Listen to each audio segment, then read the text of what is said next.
Okay, Amy, I have to start with a very important question. Are you a jump right out of bed person or a just 5 more minutes, please kind of person? Oh, that's such a good question. I think I want to be a jump out of bed person, but in reality, I am definitely a loyal fan of the snooze button. I might press it once or twice. Ha! I knew it! The snooze button is so tempting. It feels like you're getting extra sleep, but I read that it actually makes you feel more tired. I've heard that too. It tricks your brain, and it's a perfect way to start talking about our topic today. It's all about how we start our day and how that affects everything else. Exactly. Hello, everyone, and welcome back to Native English Academy. I'm Jim. And I'm Amy. We're so glad you could join us. Today, we're diving into a really practical and useful topic: daily routines for a happier life. That's right. We're going to share our personal routines, the good, the bad, and the things we're still working on. The goal is to give you some ideas and, of course, some useful English vocabulary and phrases along the way. So, let's start where the day starts, the morning. For me, even though I love the snooze button, I've worked hard to create a morning routine that is very calm and intentional. It helps me set a positive tone for the rest of the day. Okay, I'm interested. Intentional is a great word. What does that look like? Well, the first thing I do before I even look at my phone is meditate for about 10 minutes. I just sit up, use a simple breathing app, and focus on my breath. It stops my mind from racing and thinking about my to-do list immediately. 10 minutes of meditation. That's impressive. I've tried it and my mind just wanders everywhere. That's totally normal. That's the whole point, really, to just notice your thoughts and come back to your breath. After that, I do a little bit of journaling. Journaling, like Dear Diary? Not exactly. It's more structured. I write down 3 things I'm grateful for and one main goal I want to accomplish that day. It helps me focus on the positive and clarifies my top priority. Ah, gratitude and priorities. That makes a lot of sense. It really does. And then my favorite part, I open the curtains and try to get some direct sunlight for a few minutes while I drink a glass of water. It signals to your body that it's time to wake up. And finally, I make a nutrient-dense breakfast, usually some eggs, avocado, and spinach. It keeps me full and focused for hours. Wow, your morning is so peaceful. Mine's the complete opposite. Okay, now I have to hear this. What do you do? My goal in the morning is to generate as much energy as possible. So I put on my workout clothes, and the first thing I do is a 20-minute high-intensity workout in my living room. Some jumping jacks, push-ups, squats, just something to get my heart rate up. Right away? Before coffee or anything? Before anything, it wakes me up faster than any coffee ever could. But then comes the really crazy part. Oh, there's more? Yes, after my workout, I jump into a cold shower. A cold shower? On purpose? You are much braver than I am, Jim.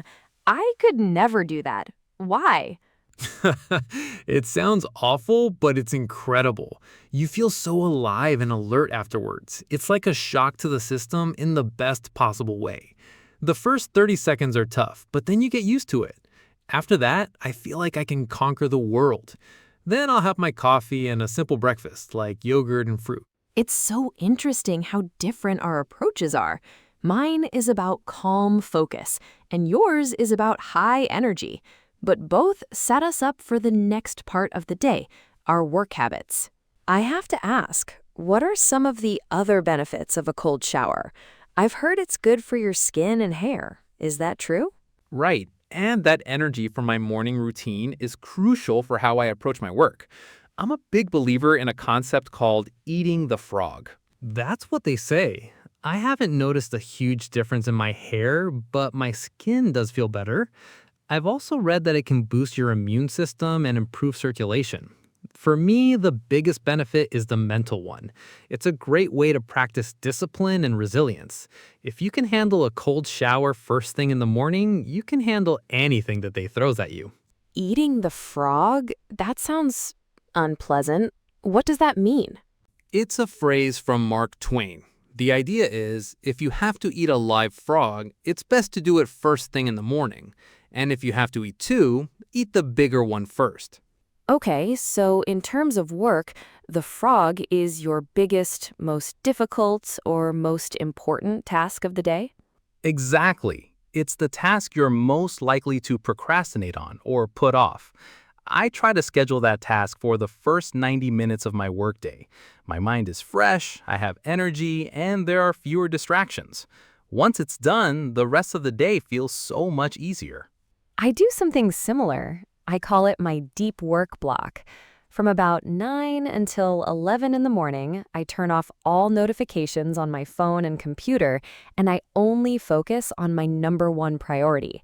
For me, that frog might be scripting a podcast episode or planning a complex lesson. That focus is key. But what about after that high focus block? You can't just power through the whole day without a pause. Of course not. That's a recipe for burnout.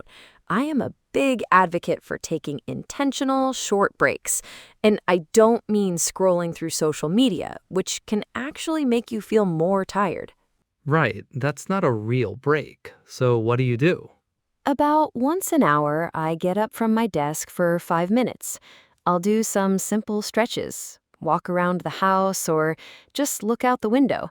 Sometimes I'll just do a minute of focused breathing. It helps reset my brain and prevents that feeling of being overwhelmed. That's a great habit. It's like a mini version of the Pomodoro technique, where you work for 25 minutes and then take a 5-minute break. Physically stepping away from your workspace is so important. It helps you come back with a fresh perspective. It really does. And all this talk about work and productivity leads to a bigger, really important idea, which is life balance. A productive day isn't just about how much work you get done. I completely agree. You have to make time for things outside of work. For me, social connection is a huge priority. I make sure to see friends at least once or twice during the work week, even if it's just for a quick coffee or a walk in the park. That's fantastic. It's so easy to just collapse on the sofa after work, but connecting with people you care about can actually give you more energy. It refills your social battery. Totally. And this all connects to how we end our day.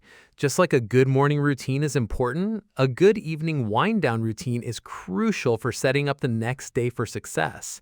How do you transition from a busy day to a restful evening, Amy? My biggest rule for the evening is to switch from consuming information to something more relaxing. About an hour before I plan to sleep, I put my phone away, far away, so I'm not tempted to check it. Oh, avoiding the blue light. I do that too. I read that the blue light from our screens, phones, tablets, computers, can trick our brains into thinking it's still daytime, making it harder to fall asleep. That's exactly it. So instead of scrolling, I read a physical book. There's something about holding a book and turning the pages that feels so much more calming than reading on a screen. I agree. I've gotten back into reading physical books lately, and my sleep has definitely improved. I also try to create a really calming sleep environment. I have blackout curtains to make the room really dark, and I keep the temperature cool. Yes, creating a sleep sanctuary, that's so important. I do the same. I use very dim, warm lighting in my bedroom in the evening, like a small lamp instead of the bright overhead light. It helps signal to my body that it's time to wind down and prepare for sleep. Sometimes I'll listen to some quiet instrumental music. It's amazing how these small, simple habits, both in the morning and at night, can have such a huge impact on your overall productivity and well-being. It really is. You don't have to completely change your life overnight. You can just add one small thing, like drinking a glass of water in the morning or putting your phone away 30 minutes before bed, and build from there. Well, that feels like a perfect place to wrap up. That was a lot of great information.